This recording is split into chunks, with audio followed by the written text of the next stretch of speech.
mobilidade, ciência, educação, inovação, saúde. Tudo que faz a diferença. Podcast Isso que Importa. Olá, amigo ligado em 99.3 FM. Mais um podcast Isso que Importa está entrando no ar. E hoje o convidado é o Neto Vilar. Nós vamos falar com ele muito sobre cultura, sobre teatro, sobre cinema, enfim, falar de coisas importantes para o dia a dia da sociedade, da comunidade. E você, que de repente tem um sonho de entrar nessa área, ele vai saber como que ele entrou, como começou tudo isso. Tá imperdível. Neto, seja muito bem-vindo ao podcast Isso que Importa. É um prazer recebê-lo aqui na Nova Onda FM. Oi, Gil, o prazer é meu. Oi, boa tarde, boa noite e bom dia aí para os ouvintes da Nova FM e para o público aí do podcast. Vamos conversar aí sobre cultura e entender aí um pouquinho aí sobre arte, sobre tudo que faz a arte ser movimentada aqui no nosso país e no que a gente gosta de curtir aí, né? De cinema, literatura e tudo mais. Legal, fiz a saudação especial pro pessoal do rádio, mas é claro, né? Muita gente acompanhando a gente também pelo Spotify, pelo YouTube, as plataformas de áudio e vídeo da Nova Onda. Neto Vilar, você está em Mogi Guaçu há 6 anos, é isso? De onde você veio? Eu mudei para Mogi Guaçu, tem 6 anos, eu sou de São Paulo, nasci lá, passei metade da minha vida lá, uns 40 anos iniciais lá. E aí eu consegui uma oportunidade de emprego aqui na cidade e acabei mudando e fiquei por aqui, fiquei trabalhando com cultura, né? E você já veio para trabalhar com cultura? Foi, eu comecei a dar aula de teatro aqui na cidade. Aula de teatro. E aí me motivou a ficar por aqui, mas ainda tenho em São Paulo, né? Tenho os familiares, tenho casa lá e volto para São Paulo esporadicamente para também trabalhar com publicidade, principalmente, né? Que é uma das vertentes aí da minha profissão como ator. Daqui a pouquinho você explica mais detalhes de como Mogi Guaçu, como a nossa região da Baixa Mogiana entrou na sua vida, mas vamos falar de como a cultura entrou na sua vida. Quando que você descobriu a cultura? Eu sempre tive essa ligação com cultura e com arte desde criança, né? Eu sempre fui aquela criança criativa, cheia de ideia. Comecei a desenhar muito cedo. Tenho na minha família, eu tenho referência de várias manifestações culturais. Eu tenho familiares que são atores, tenho familiares que são bailarinos, tenho familiares que... Meu pai e minha mãe eram desenhistas. A minha mãe, inclusive, na época dela, recebeu um convite para trabalhar com o Maurício de Souza. Ele estava começando ali a montar o estúdio dele, da Turma da Mônica, mas ela não era uma desenhista profissional, mas ela já desenhava.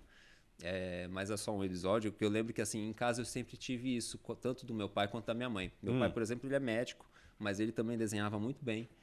E então eu sempre fui ligado, tive esse acesso dentro de casa, comecei a desenhar também. Na escola eu sempre fui ligado a essa parte de ter ideia, ser mais criativo e tudo mais.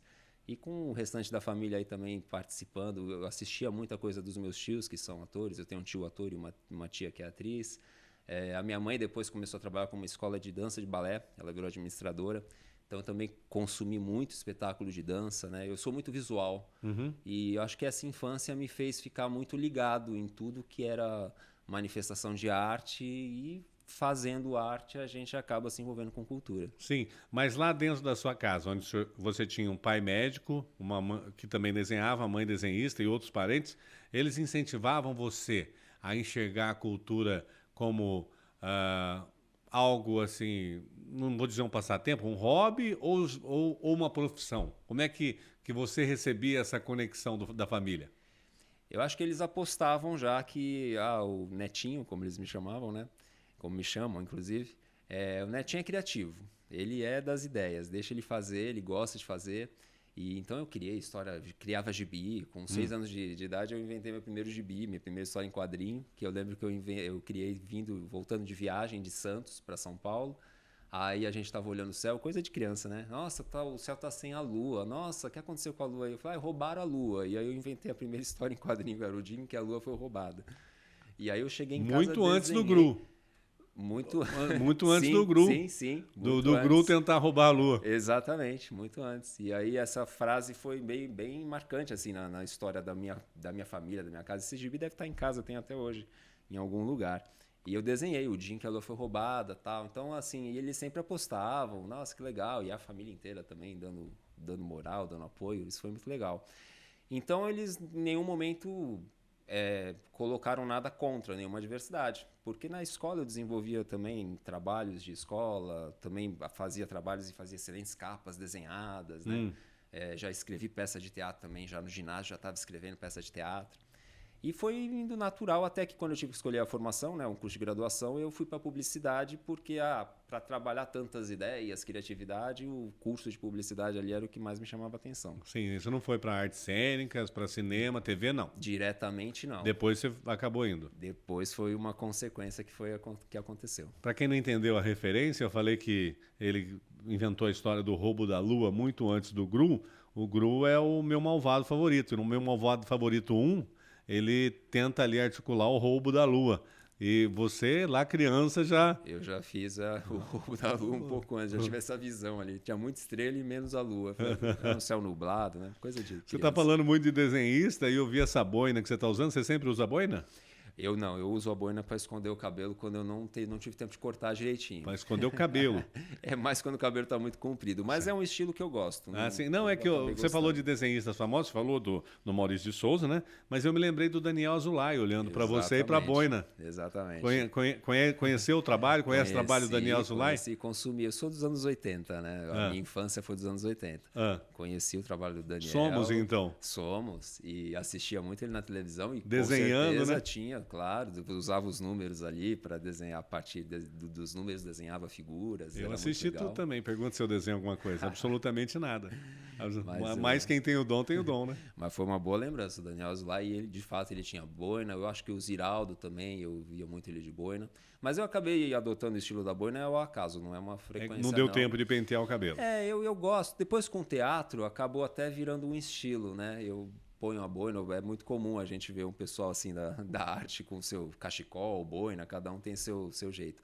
Eu faço uma linha esporte, em termos de vestimentas, digamos assim. Aí a boina entra como acessório mesmo. Aí você foi para a faculdade de publicidade. E como é que você começou a trabalhar? Quando que a arte e a cultura virou uma profissão para o publicitário Neto Vilar? Na publicidade, começou, né, continuei desenvolvendo a questão das ideias e criação de slogan, e os trabalhos da área de criação da faculdade eram sempre muito voltados a grandes sacadas e tal. E aí você tinha aquele grande lance, né, de criar slogan, muito antes do Twitter também, né, antecedente do Twitter, compactar ideias, né, em pequenas frases, em poucas palavras, assim como fazer um comercial, roteirizar um comercial, em 30 segundos você tem que contar tudo do produto e ter uma sacada genial. E uma das atividades do curso de publicidade era a criação de pequenos comerciais que a gente mesmo roteirizava, filmava ali como dava, com o nosso audiovisual disponível para o estudante. E aí veio a experiência de, nós vamos fazer então a simulação da direção, da gravação do comercial e vamos chamar outras pessoas para atuarem, para fazer para a gente. E aí eu começava a ver uma dificuldade das pessoas que iam, às vezes eram estudantes de arte cênica, às vezes eram pessoas aleatórias que a gente escolhia, pedia para fazer, sempre travava na câmera e ficava nervoso, né? E a gente entendendo, ok, deve ser o perfil. Aí depois eu me formei e acabei também, continuei trabalhando com direção de publicidade, né? Então por trás das câmeras. E aí comecei a ter acesso a profissionais irem fazer isso. E a mesma coisa acontecia, eles davam uma travadinha, errava o texto, ficava tenso, aí repetia várias vezes. E eu falava, mas gente, é só falar isso, né? E eu não tinha até esse momento vontade de ser ator, mas eu tinha o conhecimento por conta dos meus tios, né? E eu falava, poxa, o meu tio ia fazer isso muito bem, minha tia ia fazer muito bem. E aí eu não tinha despertado ainda a vontade, mas isso me motivou. A publicidade começou também, o próprio mercado já não estava tão atrativo assim. E aí, depois tem uma outra história que me motivou a levar ao teatro, depois se você quiser perguntar eu conto. Mas eu fui escolher, falei, vou virar ator para sair de trás da câmera e vou fazer isso, porque às vezes para dirigir o ator eu mesmo ia lá e falava, faz assim assado, e eu me sentia tão bem fazendo. Aí acabei escolhendo isso, vou me profissionalizar aqui também. E depois que eu me formei ator, coincidentemente mudei de lado, porque a minha carreira como ator deu uma boa prosperada trabalhando como ator de publicidade. Aí você voltou para a publicidade. Voltei para a publicidade como eu não planejei, mas aconteceu o que eu tinha pensamento. A publicidade da faculdade foi te transformando num ator. E aí você acabou virando. Me despertou a ideia, né? Tipo, eu vou fazer o que eu mesmo roteirizo e quero dirigir, eu mesmo vou atuar Quantos também. comerciais você fez?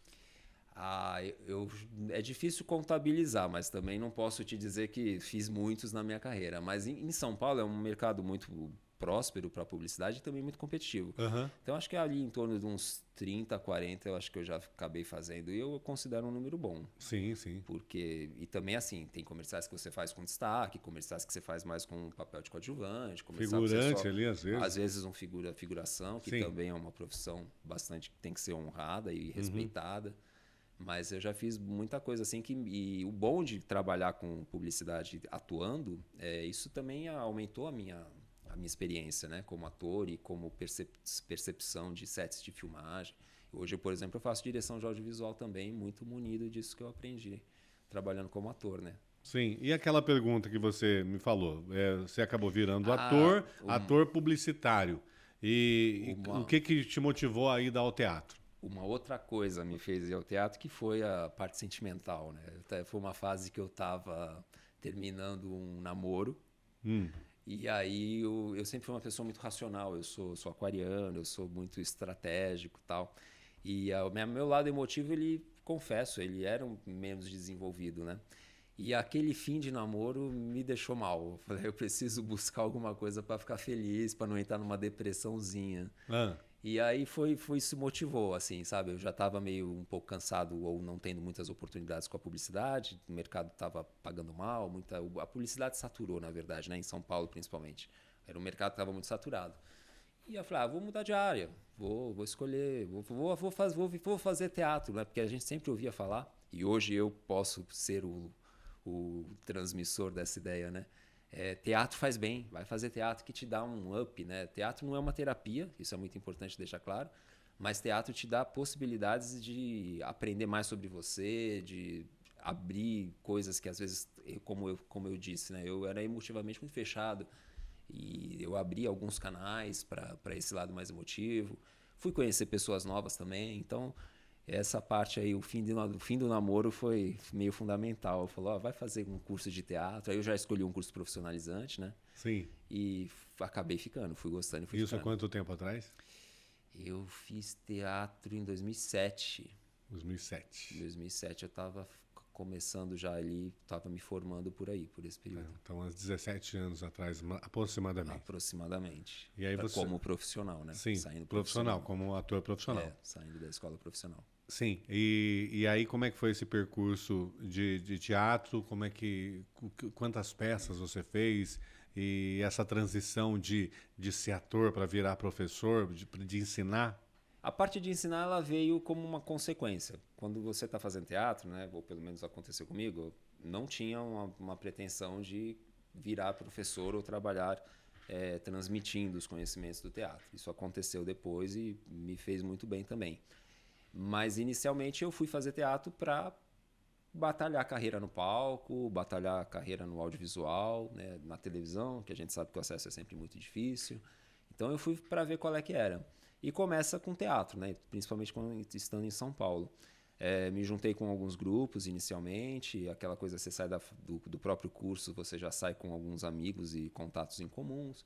Tem algumas companhias já estavam em andamento, outras a gente montou e vai tentando. Vai buscar edital, vai buscar... editais existem vários, né? Existe edital que te dá verba, edital que te dá um espaço para você fazer a peça de graça... Tem um edital que te dá uma ajuda para, de repente, iniciar um processo independente. Fui montando as peças com uma galera que se juntou ali junto comigo. E faz alguma peça que é um pouquinho menos repercute um pouco menos, tem um número mais baixo de público, vem muito familiar, vem muito amigo.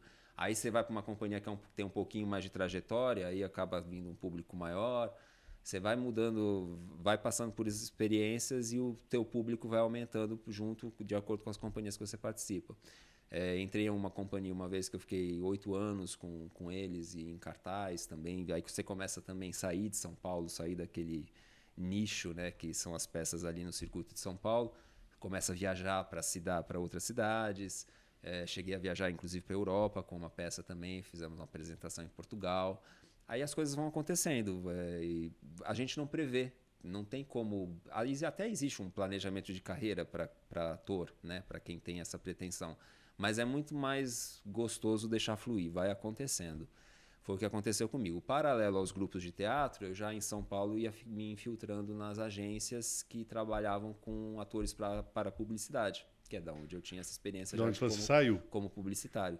É. Eu conhecia as agências como publicitário, porque o que acontece? As agências de publicidade contratam as agências de atores para montar o cast do comercial que eles precisam. Então eu já sabia um pouco como funcionava esse esquema e como ator eu fui nessas agências de atores me cadastrar. Estou formado, né? Aí você manda seu teste, você faz o seu vídeo, ou algumas agências gravavam teste no próprio local deles, né? No endereço deles. E aí você começa a aparecer. Tem o teu material de trabalho, né? Sua foto, seu vídeo. E aí, conforme vai aparecendo necessidade de um perfil igual ao seu, você é chamado para fazer o teste para aquele comercial. E aí você passa no teste e você faz o comercial. Então isso foi muito em paralelo em São Paulo. Eu fazia isso já com as atividades também do teatro e grupo. E foi acontecendo. Televisão é uma consequência disso. Essas mesmas agências podem te encaminhar para trabalhos de televisão. É mais difícil aqui, principalmente porque no Brasil o mercado de televisão é muito centrado no Rio de Janeiro, né? As emissoras grandes que trabalham com teledramaturgia são de lá, né? E aí estando em São Paulo... Só duas que trabalham hoje, né? Só a Globo e até a Record, que tem o REC 9 lá no Rio, né? Então, quem quiser ter uma oportunidade tem que ir para lá no mínimo. É mais fácil estar lá. É menos difícil? É menos difícil. E existe o SBT, que tem um núcleo que faz muita novela infantil. Novela infantil. Mas tem feito uma só agora, né? Só está com uma faixa, Eles né? já tiveram um auge bom de produção, mas eles fazem... E o perfil deles é infantil. Eles dão muita oportunidade, tanto é que muitos atores mirins tá todo mundo curioso agora para saber como é que vai ser o perfil do SBT sem o Silvio Santos, né? Porque a gente sabe que era uma determinação dele, né? Ele tinha um gosto essa questão das novelas infantis. Exato. Era bem, então fica essa dúvida agora, como é que as herdeiras vão reagir, vão levar.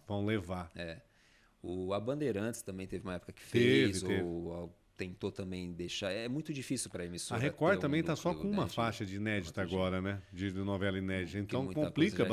Já chegou a ter mais faixas, acho que 2 ou 3 faixas inéditas. Agora com uma só, o mercado vai afunilando. Por outro lado, o mercado agora abriu para séries, né? Sim, interessante. Você estava falando de atores aí, a dificuldade é tamanha que o principal palco seria a Globo, aí na Record eram aqueles que já não tinham mais espaço na Globo, ou seja, gente nova não tinha para onde ir, né? Inicialmente a gente nova entrava também pela Record, era mais fácil. A Globo teve durante muitos anos a Malhação. Que também foi uma Era uma escola de atores, na verdade, né?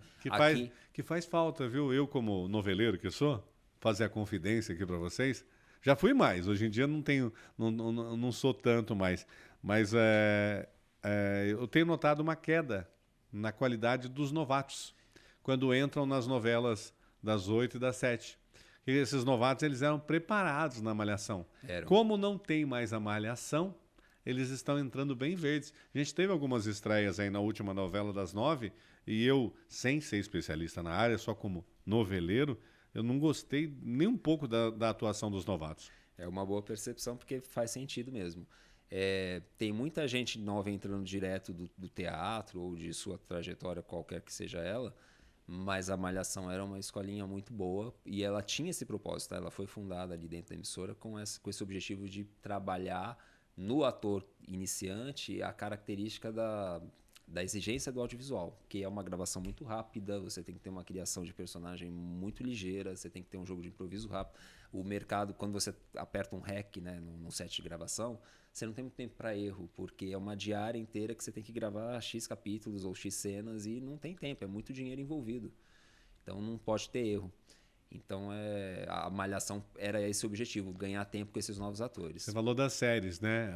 As séries, e inclusive com os streams, né? Que acabaram gerando aí, felizmente, um novo mercado de trabalho para os atores profissionais, né? Exato. Agora com série, aí isso eu já costumo falar também dando aula de teatro, né? Para os alunos, porque ainda é o desejo de quem começa teatro, almejar a televisão, ou agora a série, né? Que é o que está em evidência. Cinema também, mas o cinema a gente sempre coloca cinema um pouquinho mais distante, porque entrar também para um elenco de filme, de cinema, é sempre mais complexo. Ainda mais no Brasil, onde a produção de filme não é muito grande. Não é tão grande. Uhum. Mas aí o aluno pensa em série logo de cara. Eu costumo falar assim que o mercado de elenco para séries, eles viraram mini emissoras. É como se fossem várias mini Rede Globos agora. Porque também se tornaram mercados fechados. Você também tem um acesso difícil ali. Não é fácil. Não é fácil. Muitas vezes você precisa ter um agente, um agente cultural que trabalhe a sua imagem. E isso envolve aí... É um profissional que trabalha para você. Então você tem que contratá-lo. Você tem Você que tem que pagar ele para ele trabalhar a sua imagem. Não é preocupação de você ganhar dinheiro só para você, né? Você tem que ganhar dinheiro suficiente para você e para ter alguém cuidando da sua carreira. Exato. E antigamente para a televisão tinha que ter esse profissional, ainda tem que ter. E para séries também há necessidade. É claro que uma série ou outra, quando precisa de um perfil muito específico, eles abrem um cast para ver se acha essa pessoa em algum lugar. E aí todo mundo que tem aquele perfil pode fazer o teste e pode ser que aconteça, pode ser que vire. Mas o caminho geralmente é via um empresário que conhece o produtor de elenco e por daí vem a dificuldade que se costuma dizer. Então, assim, tem muita série acontecendo, o Brasil está virando um mercado bom também, produzindo boas coisas, mas entrar no elenco é sempre um passo mais complicado e não é tão simples, não é só pegar o DRT e sair, achar que já vai trabalhar. Eu estava observando uma reportagem essa semana que as séries elas estão ganhando um espaço muito grande, principalmente... nos streamings alternativos, né? Apesar que a Globo também, no Globoplay, tem investido nesse tipo de série, que é uma mini novela. Porque as novelas de 7 meses estão perdendo público cada dia mais. A pessoa está sem paciência de assistir algo que tenha 7 meses, ou então aquela rotina.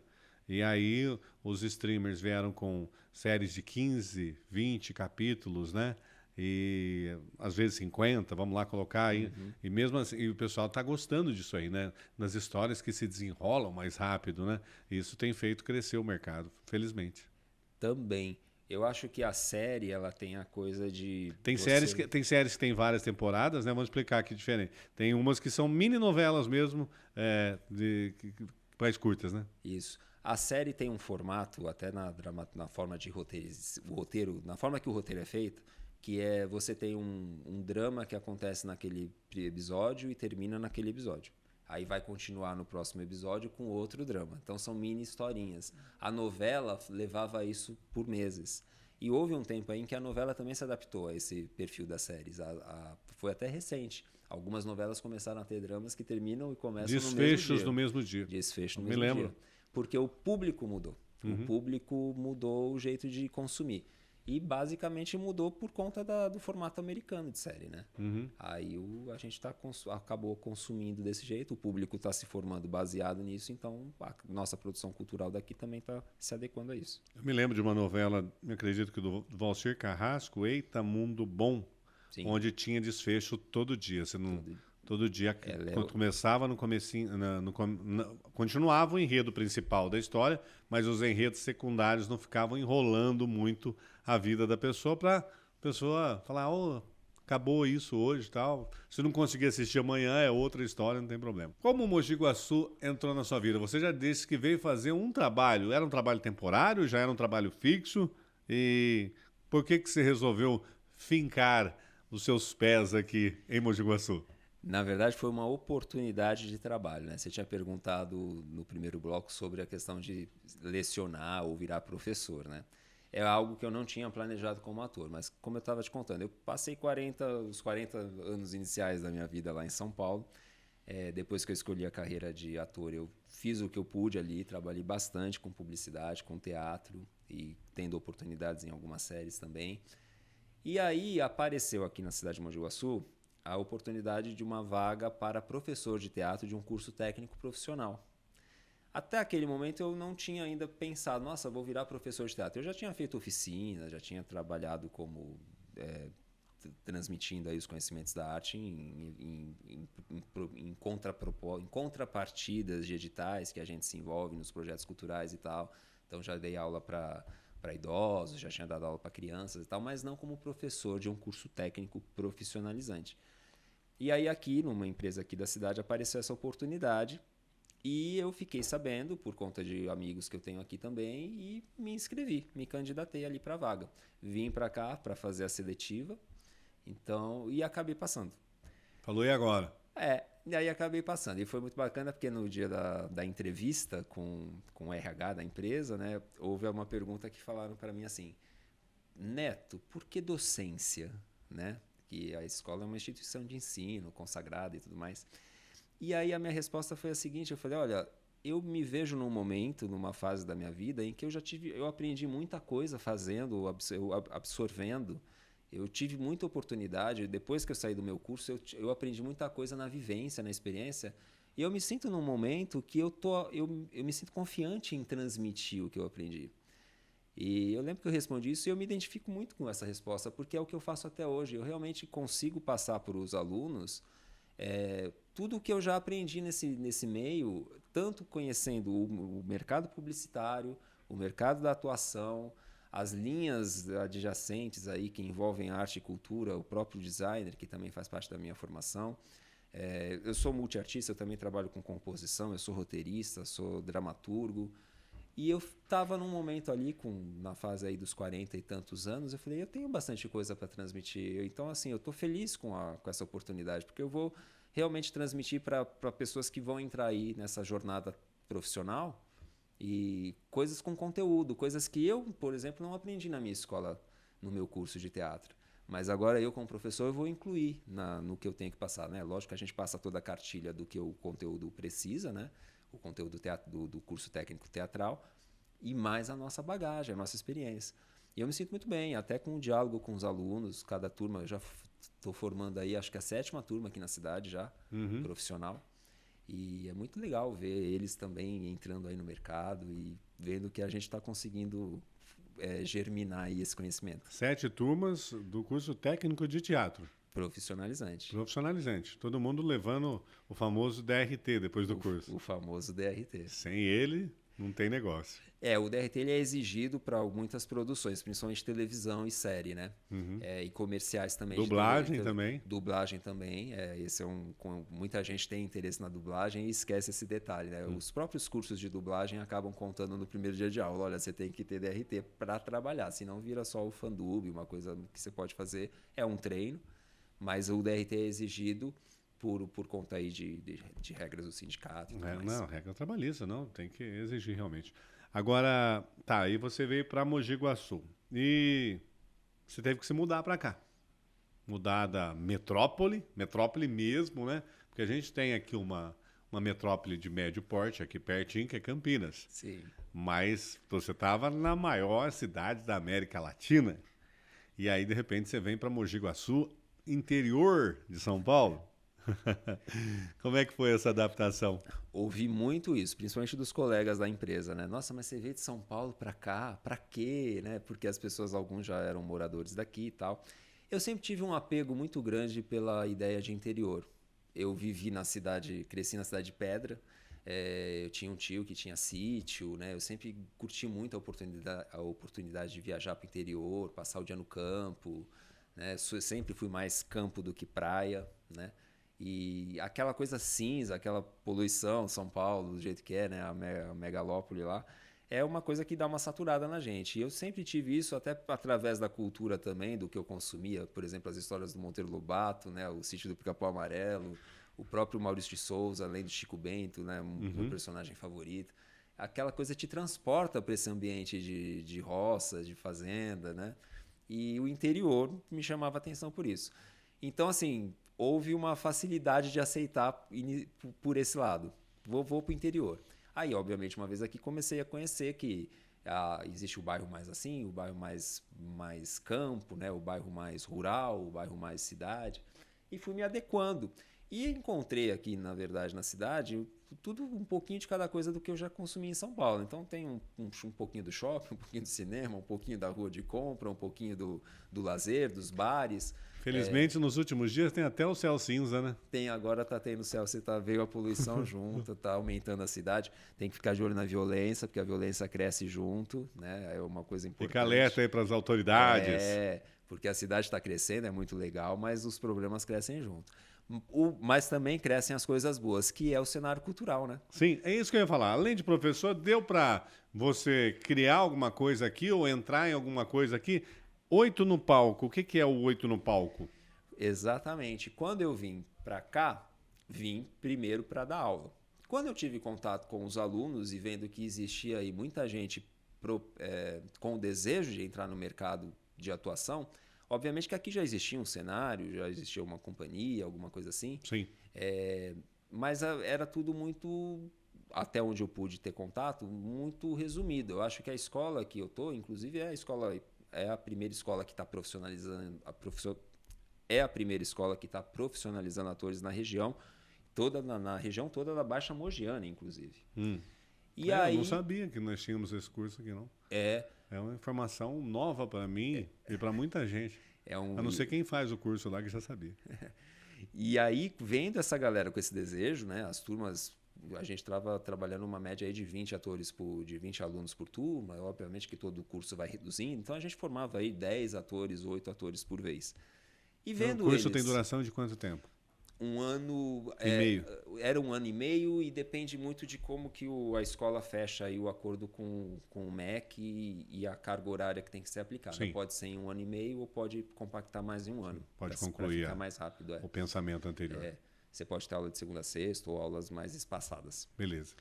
E aí, vendo essa galera toda com esse desejo, eu comecei a ter esse contato com atores recém-formados que não tinham muito onde atuar, porque aqui a gente não tem a parte da publicidade das agências, né? Você ia mandar eles todos para São Paulo. Vai para São Paulo, porque lá as oportunidades são maiores, né? Campinas também já tem alguma coisa nesse sentido, mas para trabalhar com teatro, movimentação assim. Tinha gente que não queria ir ainda. Aí muita gente, falou. E muita gente não consegue ir também, né? Não é tão simples mudar de cidade, né? Largar tudo em São Paulo não é uma cidade fácil. Daqui para lá sem lenço, sem documento?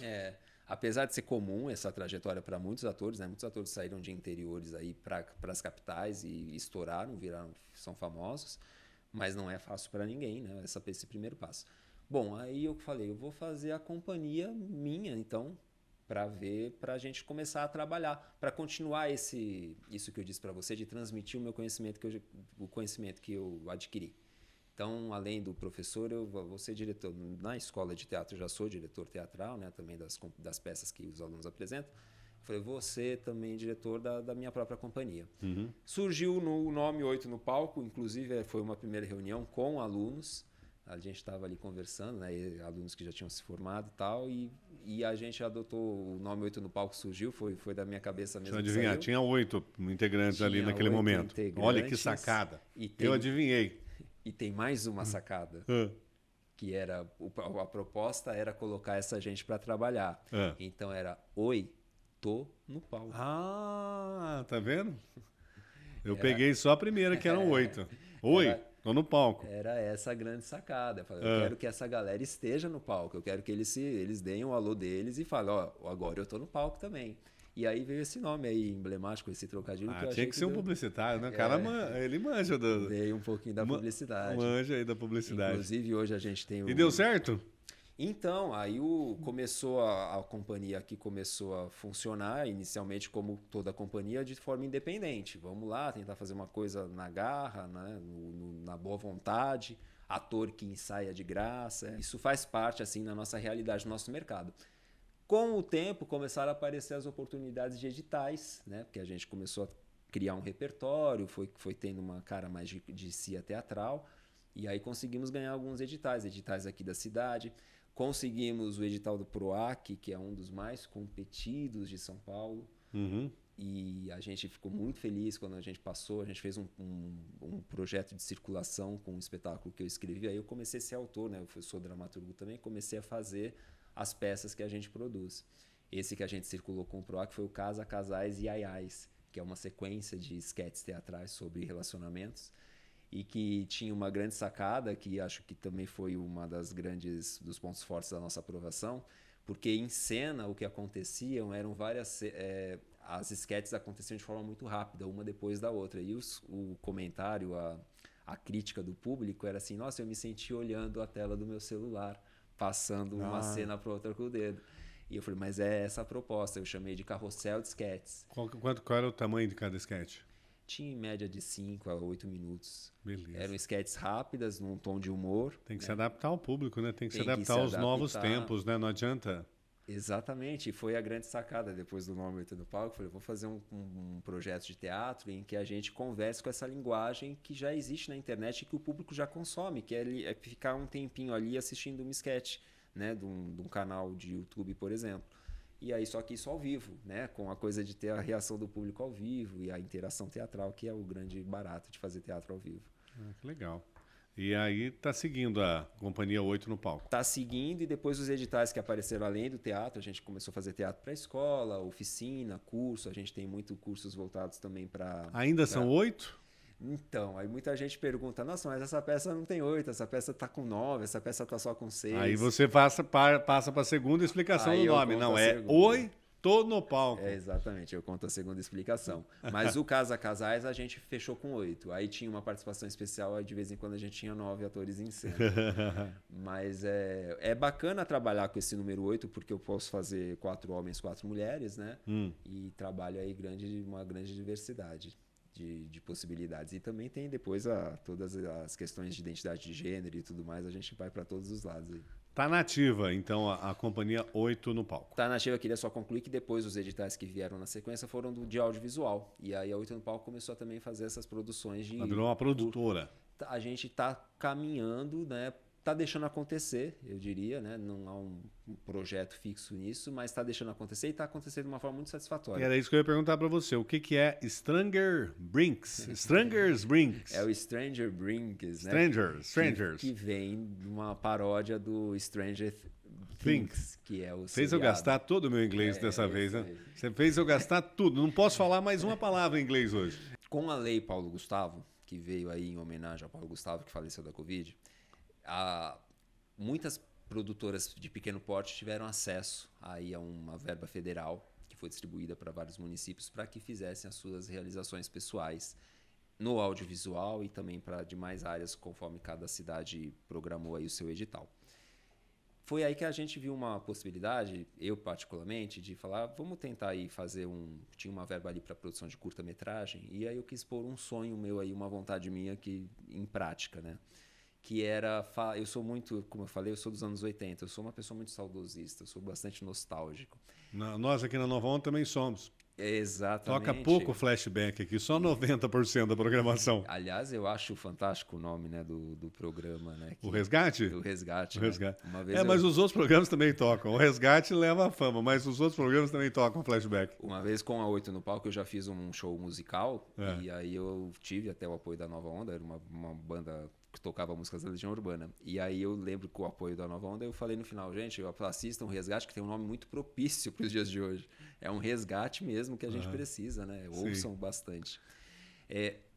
Voltando ao assunto do curta-metragem, aí eu quis, como eu sou uma pessoa muito nostálgica e tudo mais, e dos anos 80, eu acho que os anos 80, para mim, na minha opinião, foi aí a década mais criativa, inovadora, né? Tem gente que fala mal, fala que foi exagerado e tal, mas eu acho que aquilo foi tão fantástico, foi tudo muito gostoso. Eu gosto muito de lembrar da minha infância. E os Stranger Brinks eram brinquedos estranhos por conta de muito brinquedo antigo que eu tinha e ainda tenho guardado até hoje no meu armário que ficava lá na minha casa em São Paulo.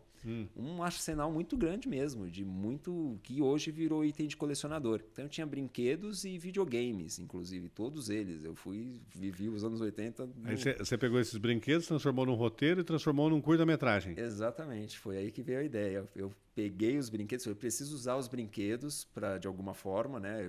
Eu queria colocar eles em evidência, quero falar dos anos 80, quero falar do... Fiquei curioso, vamos fazer o seguinte, vamos colocar para o pessoal que está acompanhando em vídeo, para quem está acompanhando na rádio vai ouvir o que está rolando. Vamos acompanhar um pouquinho então de Stranger Brinks. Mas tio, Te vejo no futuro, Marty. é Martins! Aquilo era uma pochete. Então, a gente estava observando aí, qual é o enredo, qual que é o roteiro desse curta? Sem dar spoiler, porque quem não assistiu ainda, é para ficar curioso, vai lá. O publicitário em ação. O grande barato do roteiro era falar sobre o confronto de gerações. A gente vê a geração atual, até eu dando aula para muita gente da geração atual, né, chamada geração Z, eles se acham muito criativos, muito inovadores, né? Eles acham que o que acontece ali na rede social, no TikTok, nossa, que sacada. E eu sempre falava, isso aí, gente, já acontecia há muito tempo. Na minha época de infância, a gente já fazia, só não tinha rede social, mas a gente já era criativo, a gente já brincava, a gente já tinha essas ideias inusitadas. Tudo que está acontecendo, se você pegar a referência, e eu uso muito essa palavra em teatro, né, nessa nosso fazer artístico como ator, a gente trabalha muito com referência. Se você for atrás da referência, tudo já veio de algum lugar. É muito difícil ser criativo e inovador hoje em dia.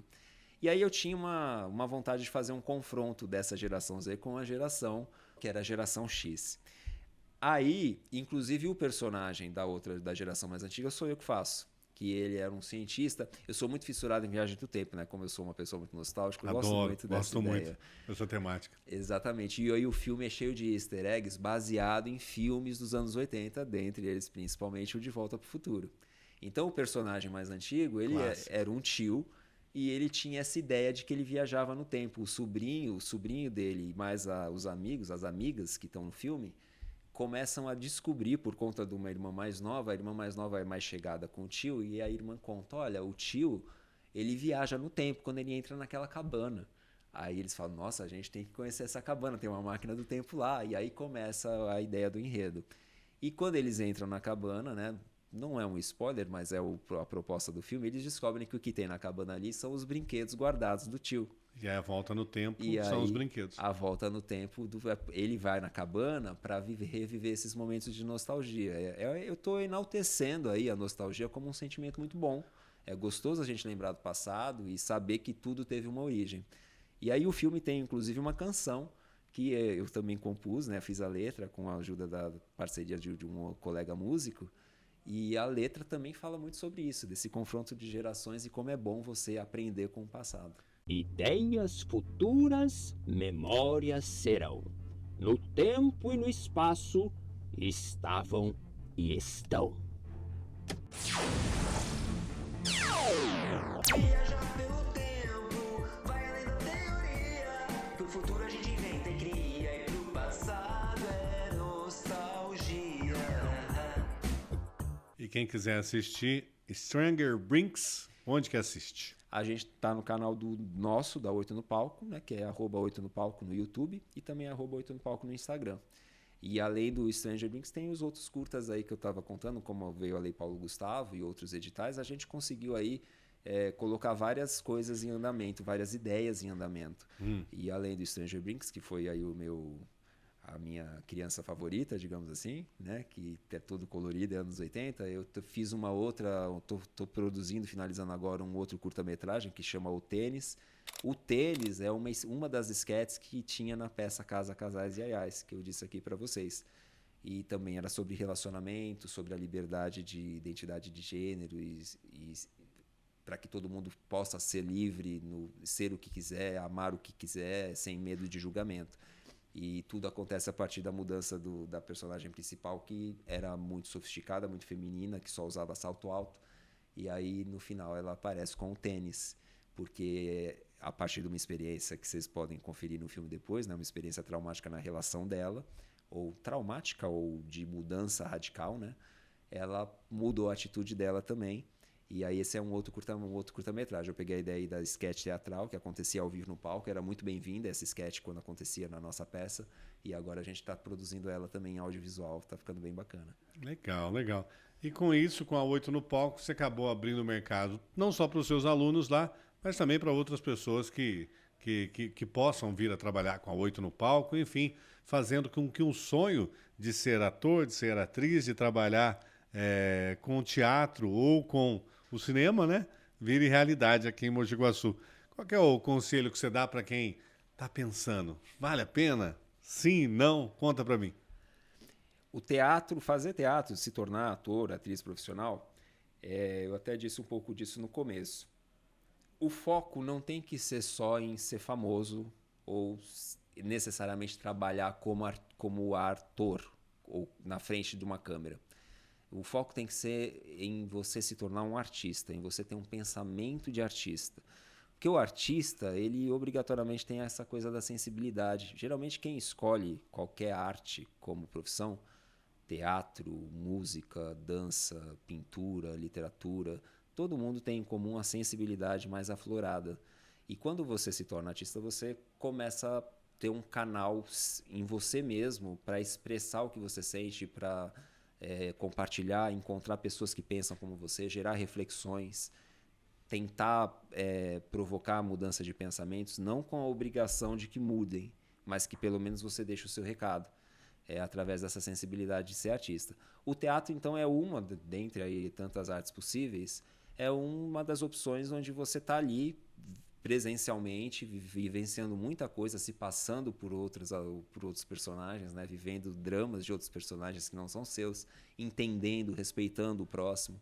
O teatro te dá muito essa lição de vida, sobre até para viver melhor em sociedade, aceitar a diferença, não dar trela para a discussão, entender que não leva a nada, entender que através de uma manifestação artística, uma manifestação cultural, você tem aí um momento de, às vezes, extravasar ou de discordar, de concordar, mas o que mais importa é a gente estar por aqui, vivendo cada um no seu jeito que gosta de viver, respeitando as diferenças, ensinando o que é bom, passando adiante todos os conhecimentos.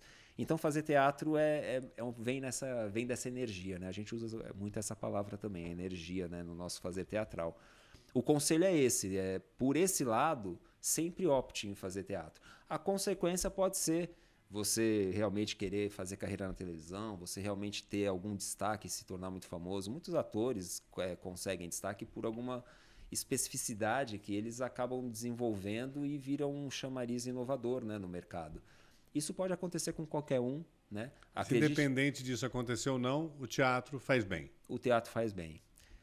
Conte com a sorte, conte com os acasos, conte com o seu planejamento de carreira. Com o seu empenho, com a sua dedicação, Exato. com o seu sacrifício. É um conjunto de coisas, mas conte principalmente com a sua vontade de querer ser um artista.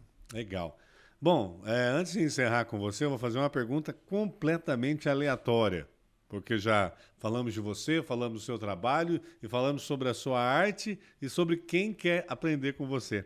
Mas você falou alguma coisa no meio do programa sobre séries.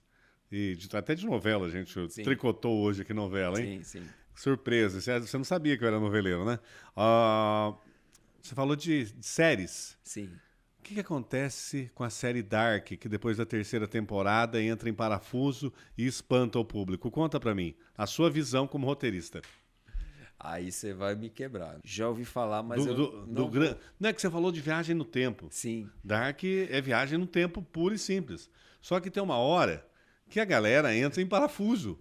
Você já não sabe mais quem viajou no tempo, quem é pai de quem é mãe de quem é filho de quem. Ou seja, vira uma loucura. Procura... Acompanhe alguma coisa para você criar uma opinião e em breve você traz pra gente aqui. Eu acho um barato. Depois que eu fiz o Stranger, muita gente veio falar pra mim de várias séries que tem a mesma pegada e tudo mais. E eu acho muito legal. Muito obrigado por estar aqui no podcast. Combinado. Isso que importa. Um prazer imenso estar com você, viu, Neto? Obrigado pela oportunidade. Em outras viagens do tempo, eu prometo que eu vou assistir mais série. Mas eu tenho essa personalidade, assim, acho que meio criativa, eu acabo não me apegando tanto. Mas não que eu desmereça, né? Muito pelo contrário. Eu acho muito legal muita coisa acontecendo. Mas eu acabo tendo os meus insights pessoais ali. Pra quem não gosta de série porque é muito trabalho. Comprida, tem alguns filmes de viagem no tempo muito bom também, Tem. Né? O Panco tem um quadro aqui agora na rádio que ele está colocando algumas dicas. A gente vai dar umas dicas para ele passar, né? Na verdade, de filme de viagem no tempo que é legal de acompanhar, para a pessoa não perder tempo acompanhando. Aí coloca o Stranger Things ali no caminho, ele coloca ali na lista, ali nas referências ali dos vídeos. Eu agradeço também a participação, foi muito bacana o papo, espero aí que tenha sido divertido aí para quem ouviu, que vocês possam acompanhar aí as produções do Oito no Palco e a gente está sempre à disposição para conversar mais. Tá certo, muito obrigado. Termina aqui mais um episódio do podcast Isso Que Importa, hoje falando sobre teatro, cinema, cultura, artes em geral, com o Neto Vilar, que é de São Paulo e, de repente, desembarcou em Mogi Guaçu por aqui, ficou, a gente espera que fique, porque ele está ensinando muita gente aí essas artes O podcast Isso Que Importa volta na próxima semana com mais um convidado especial. Lembrando que todos os nossos episódios estão disponíveis nas nossas plataformas de áudio e vídeo.